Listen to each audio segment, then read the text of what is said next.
आपको हम खबर से आगाह करेंगे। सेनेट की 30 नशिस्तों पर इलेक्शन के लिए पोलिंग शुरू हो गई है, जो शाम 4 बजे तक जारी रहेगी, जब खैबर पख्तूनख्वा में कशमकश बरकरार है। सेनेट इलेक्शन की पोलिंग के लिए कौमी असम्बली का हॉल पोलिंग स्टेशन में तब्दील कर दिया गया है, जहां इलेक्शन कमीशन का अमला फराइज अंजाम दे रहा है। सेनेट इलेक्शन में 18 उम्मीदवार बिला मुकाबला मुंतखब हो चुके और आज 59 उम्मीदवार मद्दे मुकाबिल हैं। सेनेट के 29 जनरल, 8 खवातीन, 9 टेक्नोक्रेट या उलमा और 2 गैर मुस्लिम नशिस्तों पर इंतखाब होगा।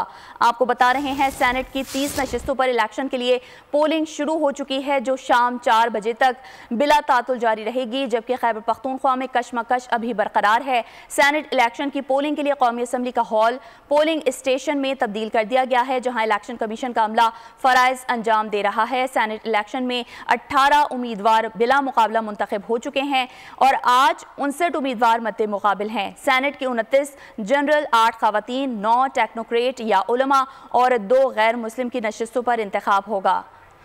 फहाद चौधरी से मजीद तफसीलात जानेंगे। फहाद, बताइएगा, पोलिंग का अब जो वक्त है वो शुरू हो चुका है और इस वक्त पोलिंग जारी है?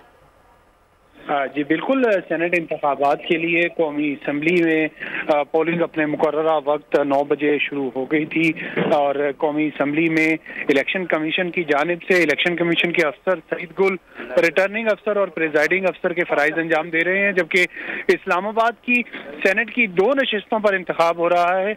एक टेक्नोक्रेट की नशिस्त है, जिस पर हुक्मरान इत्तेहाद की जानिब से इसहाक डार वज़ीर ख़ारजा उम्मीदवार हैं, जबकि जनरल नशिस्त पर पीपल्स पार्टी के राना महमूदुल हसन उम्मीदवार हैं। इसी तरह सुन्नी इत्तेहाद कौंसिल की जानिब से जनरल नशिस्त पर फरजंद हुसैन शाह और टेक्नोक्रेट नशिस्त पर राजा अंसर महमूद उम्मीदवार हैं।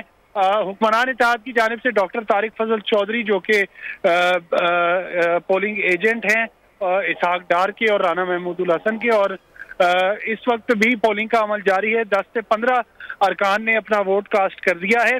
कोई बहुत ज्यादा गहमा गहमी नहीं है, रश नहीं है। अरकान आहिस्ता आहिस्ता वोट कास्ट करने के लिए आ रहे हैं और जैसे ही वोट कास्ट करते हैं वो पार्लियामेंट हाउस से रवाना हो जाते हैं।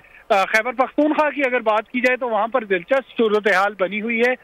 इलेक्शन कमीशन का अमला खैबर पख्तूनख्वा असेंबली में मौजूद है, लेकिन पोलिंग का आगाज नहीं हो सका और दरख्वास्त जो है वो अपोजिशन की जानिब से इलेक्शन कमीशन को एक और जमा करवा दी गई है कि 25 अरकान का हल्फ ना लेने पर सेनेट के जो इलेक्शन हैं खैबर पख्तूनख्वा की हद तक उन्हें मुलतवी किया जाए, और इस पर इलेक्शन कमीशन ने एक गैर रस्मी इजलास भी तलब कर लिया है। जी ठीक है फहाद चौधरी, आपका बहुत शुक्रिया।